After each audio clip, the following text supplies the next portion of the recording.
ਨਵਾਬ ਦੌਲਤ ਖਾਨ ਦੇ ਮੋਦੀ ਖਾਨੇ ਵਿੱਚ ਜਦੋਂ ਗੁਰੂ ਨਾਨਕ ਸਾਹਿਬ ਜੀ ਨੇ ਸੁਲਤਾਨਪੁਰ ਲੋਧੀ ਦੀ ਧਰਤੀ ਤੇ ਮੋਦੀ ਦੀ ਨੌਕਰੀ ਕੀਤੀ ਨਾ, ਗੁਰੂ ਸਵਾਰਿਓ ਹਰ ਸਮੇਂ ਉਸ ਮੋਦੀ ਖਾਨੇ ਦੇ ਵਿੱਚ ਲੋਕਾਂ ਦੀ ਭੀੜ ਲੱਗੀ ਰਹਿੰਦੀ ਸੀ। ਲੋਕ ਹੋਰ ਦੁਕਾਨਾਂ ਛੱਡ ਕੇ, ਹੋਰ ਥਾਵਾਂ ਛੱਡ ਕੇ ਤੇ ਇਸ ਮੋਦੀ ਖਾਨੇ ਦੇ ਵਿੱਚ ਆਉਂਦੇ ਸਨ।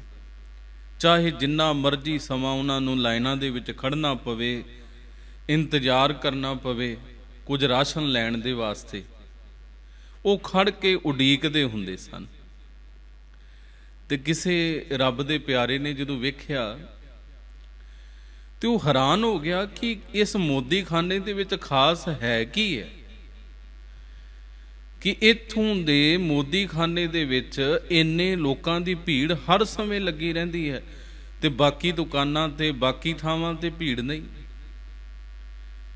ਉਹਨੇ ਲੋਕਾਂ ਨੂੰ ਜਾ ਕੇ ਪੁੱਛਿਆ ਕਿ ਭਾਈ ਕੀ ਕਾਰਨ ਹੈ, ਤੁਸੀਂ ਰਾਸ਼ਨ ਕੋਈ ਸੌਦਾ ਹੋਰ ਥਾਂ ਤੋਂ ਵੀ ਲੈ ਸਕਦੇ ਹੋ, ਹੋਰ ਵੀ ਦੁਕਾਨਾਂ ਬਥੇਰੀਆਂ, ਕੋਈ ਹੋਰ ਥਾਂ ਤੋਂ ਜਾ ਕੇ ਵੀ ਤੁਸੀਂ ਆਪਣੀਆਂ ਵਸਤੂਆਂ ਖਰੀਦ ਸਕਦੇ ਹੋ, ਪਰ ਇਸ ਮੋਦੀ ਖਾਨੇ ਦੇ ਵਿੱਚ ਹੀ ਕਿਉਂ?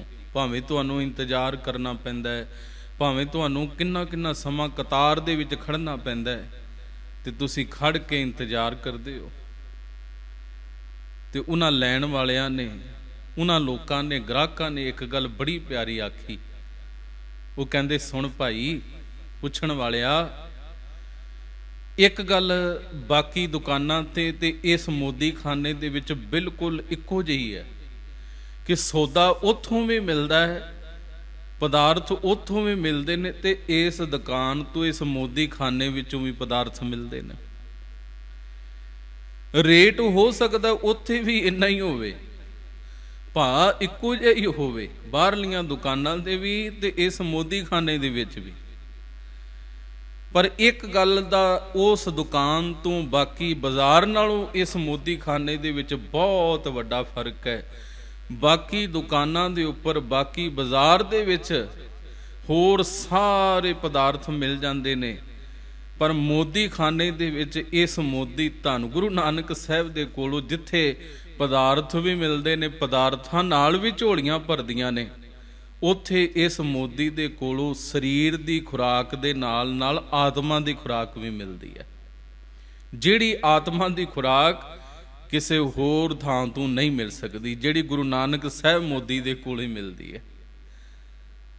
ਤਾਂ ਕਰਕੇ ਇੱਥੇ ਅਸੀਂ ਆਉਨੇ ਆ, ਇੱਥੇ ਸਰੀਰ ਦੀਆਂ ਖੁਰਾਕਾਂ ਲੈਣ ਵਾਸਤੇ ਵੀ ਆਉਨੇ ਆ, ਤੇ ਇੱਥੇ ਆਤਮਾ ਦੀ ਤ੍ਰਿਪਤੀ ਦੇ ਵਾਸਤੇ ਖੁਰਾਕ ਗੁਰੂ ਨਾਨਕ ਸਾਹਿਬ ਜੀ ਦੇ ਕੋਲੋਂ ਰੱਬ ਦੇ ਨਾਮ ਦੀ ਵੀ ਝੋਲੀ ਵਿੱਚ ਪਵਾ ਕੇ ਜਾਂਦੇ ਆ। ਇਸ ਕਰਕੇ ਇੱਥੇ ਭੀੜ ਜ਼ਿਆਦਾ ਹੈ।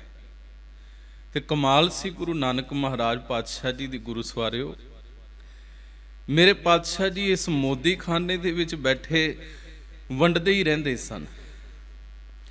ਜਿਹੜਾ ਮਰਜ਼ੀ ਆ ਜਾਏ, ਕੋਈ ਪੈਸੇ ਤੋਂ ਬਗੈਰ ਹੀ ਕੋਈ ਪਦਾਰਥ ਲੈਣ ਵਾਸਤੇ ਆ ਜਾਂਦਾ ਸੀ ਨਾ, ਤੇ ਮੇਰੇ ਸਤਿਗੁਰੂ ਜੀ ਘਟ ਘਟ ਕੇ ਅੰਤਰ ਕੀ ਜਾਣਤ ਸਨ, ਅੰਤਰ ਜਾਮੀ ਪੁਰਖ ਵਿਧਾਤੇ, ਸ਼ਰਧਾ ਮਨ ਕੀ ਪੂਰੇ ਮੇਰੇ ਸਤਿਗੁਰੂ ਮਹਾਰਾਜ।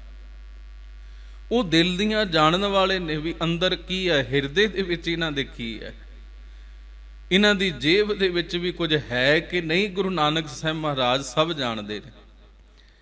ਤੇ ਲੈਣ ਵਾਲੇ ਜਦੋਂ ਕਤਾਰਾਂ ਦੇ ਵਿੱਚ ਲੱਗ ਕੇ ਕੁਝ ਲੈਂਦੇ ਨੇ ਨਾ, ਤੇ ਗੁਰੂ ਨਾਨਕ ਸਾਹਿਬ ਮਹਾਰਾਜ ਪਾਤਸ਼ਾਹ ਜੀ ਨੂੰ ਕਹਿੰਦੇ ਨੇ, ਜਾ ਕੇ ਬੇਨਤੀ ਕਰਦੇ ਨੇ, ਮੋਦੀ ਜੀ ਆ ਇੰਨਾ ਕੁ ਤੁਸੀਂ ਮੈਨੂੰ ਸੌਦਾ ਦੇ ਦਿਓ।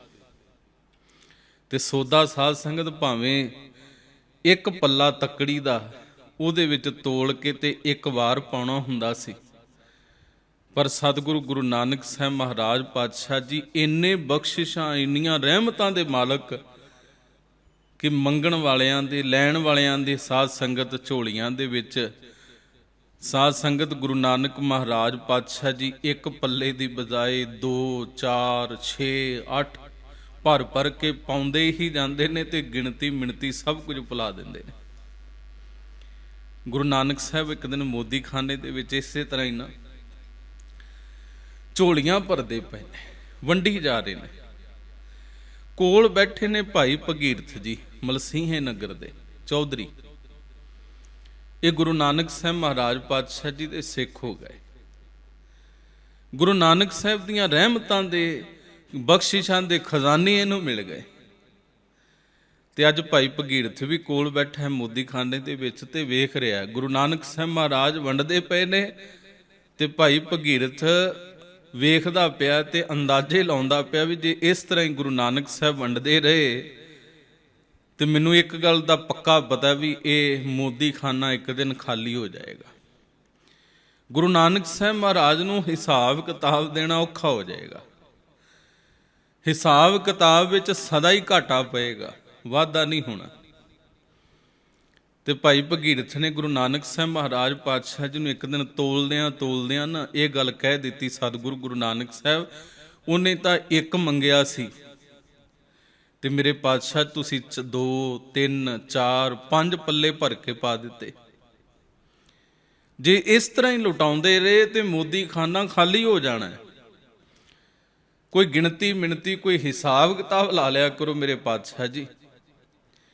ਗੁਰੂ ਨਾਨਕ ਸਾਹਿਬ ਪੁੱਛਣ ਲੱਗੇ, ਕਹਿੰਦੇ ਭਗੀਰਥ ਤੂੰ ਜਾਣਦਾ ਹੈ ਹਿਸਾਬ ਕਿਤਾਬ ਕਰਨੇ, ਗਿਣਤੀਆਂ ਮਿਣਤੀਆਂ ਕਰਨੀਆਂ? ਤੇ ਭਾਈ ਭਗੀਰਥ ਹੱਸ ਕੇ ਕਹਿੰਦਾ ਹਾਂ ਗੁਰੂ ਨਾਨਕ ਸਾਹਿਬ ਮੈਨੂੰ ਆਉਂਦਾ ਹੈ ਹਿਸਾਬ ਕਿਤਾਬ। ਪਾਤਸ਼ਾਹ ਜੀ ਕਹਿਣ ਲੱਗੇ ਫਿਰ ਇਸ ਤਰ੍ਹਾਂ ਕਰ ਵੀ ਤੂੰ ਮੇਰੇ ਕੋਲ ਬਹਿ ਜਾ ਤੇ ਮੈਨੂੰ ਦੱਸੀ ਜਾਈ ਵੀ ਕਿੰਨਾ ਪਾਉਣਾ ਤੇ ਕਿੰਨੇ ਹੋ ਗਏ। ਹੁਣ ਸਤਿਗੁਰੂ ਗੁਰੂ ਨਾਨਕ ਸਾਹਿਬ ਨੇ ਅਗਲੇ ਗ੍ਰਾਹਕ ਨੂੰ ਜਦੋਂ ਸੌਦਾ ਪਾਇਆ, ਇੱਕ ਪੱਲਾ ਤੱਕੜੀ ਦਾ ਭਰ ਕੇ ਪਾਉਣਾ ਤੇ ਗੁਰੂ ਨਾਨਕ ਸਾਹਿਬ ਮਹਾਰਾਜ ਨੇ ਪਹਿਲਾ ਪੱਲਾ ਤੋਲ ਕੇ ਤੇ ਤੱਕੜੀ ਦਾ ਤੇ ਉਹਦੀ ਝੋਲੀ ਦੇ ਵਿੱਚ ਜਦੋਂ ਉਹ ਪਦਾਰਥ ਪਾਏ ਤੇ ਭਾਈ ਭਗੀਰਥ ਨੇ ਗੁਰੂ ਨਾਨਕ ਸਾਹਿਬ ਮਹਾਰਾਜ ਪਾਤਸ਼ਾਹ ਜੀ ਦੇ ਮੁਖ ਤੋਂ ਇੱਕ ਕਿਹਾ ਸੁਣਿਆ ਤੇ ਆਪ ਵੀ ਇੱਕ ਕਹਿ ਦਿੱਤਾ, ਇੱਕ। ਹੁਣ ਦੂਜਾ ਪੱਲਾ ਵੀ ਗੁਰੂ ਨਾਨਕ ਸਾਹਿਬ ਨੇ ਤੱਕੜੀ ਦਾ ਭਰਿਆ ਤੇ ਦੂਜਾ ਵੀ ਪਾ ਦਿੱਤਾ। ਭਾਈ ਭਗੀਰਥ ਦੀ ਗਿਣਤੀ ਪਹੁੰਚ ਗਈ 2 ਤੇ ਧੰਨ ਗੁਰੂ ਨਾਨਕ ਸਾਹਿਬ ਕਹੀ ਜਾਂਦੇ ਨੇ, ਫਰਮਾਉਂਦੇ ਨੇ 1। ਗਿਣਤੀ ਪਹੁੰਚ ਗਈ 3 ਪੱਲਿਆਂ ਤੇ ਭਾਈ ਭਗੀਰਥ ਕਹਿਣ ਲੱਗੇ 3।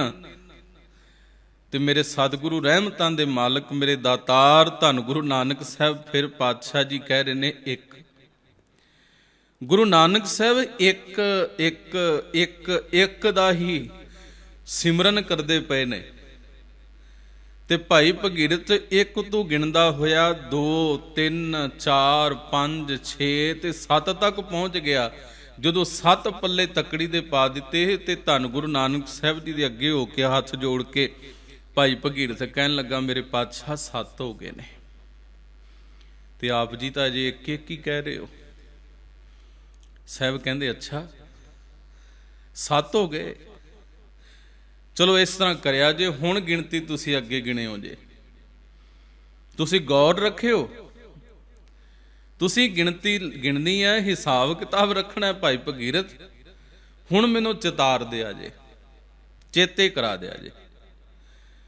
ਤੇ ਗੁਰੂ ਪਿਆਰਿਓ ਕਿਆ ਬਾਤ ਹੈ ਗੁਰੂ ਨਾਨਕ ਸਾਹਿਬ ਮਹਾਰਾਜ ਪਾਤਸ਼ਾਹ ਜੀ ਦੀ ਰਹਿਮਤ ਦੀ। ਕਿਆ ਕਿਰਪਾ ਮੇਰੇ ਸਤਿਗੁਰੂ ਗੁਰੂ ਨਾਨਕ ਸਾਹਿਬ ਮਹਾਰਾਜ ਦਾਤਾਰ ਪਾਤਸ਼ਾਹ ਦੀ। ਪਾਤਸ਼ਾਹ ਜੀ ਨੇ ਅਗਲਾ ਪੱਲਾ ਫੇਰ ਭਰਿਆ ਤੇ ਝੋਲੀ ਵਿੱਚ ਪਾਇਆ ਤੇ ਮੇਰੇ ਸਾਹਿਬ ਮਹਾਰਾਜ ਪਾਤਸ਼ਾਹ ਜੀ ਦੇ ਉਸ ਪੱਲੇ ਨੂੰ ਪਾਉਂਦਿਆਂ ਵੇਖ ਕੇ ਤੇ ਭਾਈ ਭਗੀਰਥ ਗਿਣਦਾ 8। ਇੱਕ ਪੱਲਾ ਹੋਰ ਪਾਇਆ ਤੇ ਭਗੀਰਥ ਕਹਿੰਦਾ 9 ਤੇ ਧੰਨ ਗੁਰੂ ਨਾਨਕ ਸਾਹਿਬ ਮਹਾਰਾਜ ਪਾਤਸ਼ਾਹ ਜੀ ਮੁਖ ਤੋਂ ਅਜੇ ਵੀ ਫਰਮਾਉਂਦੇ ਪਏ ਨੇ 7 7 7 7। ਗਿਣਤੀ ਪਹੁੰਚ ਗਈ ਗੁਰੂ ਪਿਆਰਿਓ 13 ਤੱਕ। ਭਾਈ ਭਗੀਰਥ ਗਿਣਦਾ 11 12 13 ਤੇ ਜਾ ਕੇ ਰੁਕਿਆ ਤੇ ਮੇਰੇ ਸਤਿਗੁਰੂ ਮਹਾਰਾਜ ਜੀ ਦੇ ਹੱਥਾਂ ਵਿੱਚ ਫੜਿਆ ਪੱਲਾ ਤੱਕੜੀ ਦਾ ਫੜ ਕੇ ਤੇ ਗੁਰੂ ਪਿਆਰਿਓ ਭਾਈ ਭਗੀਰਥ ਫਿਰ ਹੱਥ ਜੋੜ ਕੇ ਆਖਦਾ ਸਤਿਗੁਰੂ ਜੀ 13 ਹੋ ਗਏ।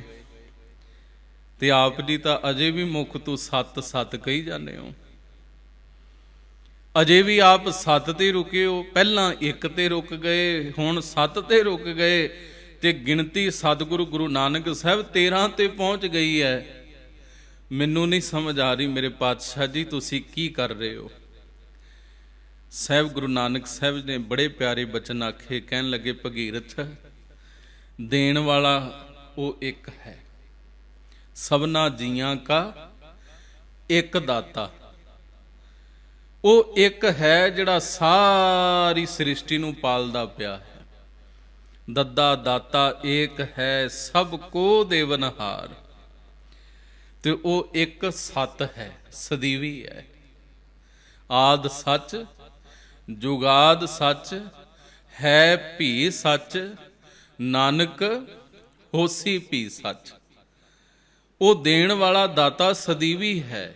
ਦਿੰਦਾ ਦੇ, ਲੈਂਦੇ ਥੱਕ ਪਾਹੇ, ਜੁਗਾਂ ਜੁਗੰਤਰ ਖਾਹੀ ਖਾਹੇ। ਜੁਗਾਂ ਤੂੰ ਦੇ ਰਿਹਾ ਉਹ ਇੱਕੋ ਹੀ, ਕਿਉਂਕਿ ਉਹ ਸਦਾ ਹੈ, ਸਦੀਵੀ ਹੈ।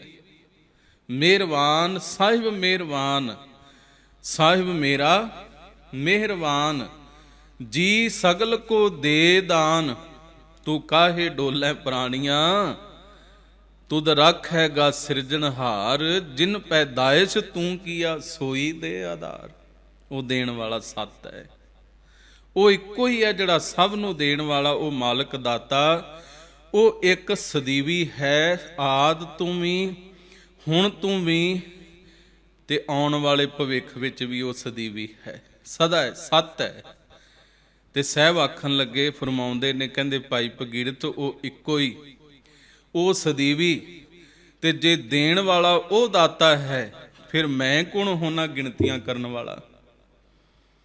ਜੇ ਉਸ ਪਰਮੇਸ਼ਵਰ ਪ੍ਰਮਾਤਮਾ ਦਾਤੇ ਨੇ ਸਾਰਾ ਕੁਝ ਦਿੱਤਾ ਹੈ, ਦੇਣ ਵਾਲਾ ਉਹ ਦਾਤਾ, ਤੇ ਫਿਰ ਮੈਂ ਹਿਸਾਬ ਕਿਤਾਬ ਜਾਂ ਗਿਣਤੀਆਂ ਕਰਨ ਵਾਲਾ ਕੌਣ ਆ। ਮੈਂ ਤਾਂ ਇਹੀ ਕਹਿ ਸਕਦਾ ਕਿ ਹੇ ਅਕਾਲ ਪੁਰਖ ਵਾਹਿਗੁਰੂ ਪਰਮਾਤਮਾ, ਕਿ ਮੇਰਾ ਮੁਝ ਮੈਂ ਕਿਛ ਨਹੀਂ, ਜੋ ਕਿਛ ਹੈ ਸੋ ਤੇਰਾ। ਇਸ ਕਰਕੇ ਤੇਰਾ ਤੇਰਾ ਕਹਿ ਕੇ ਮੈਂ ਤਾਂ ਝੋਲੀਆਂ ਭਰੀ ਜਾਣਾ।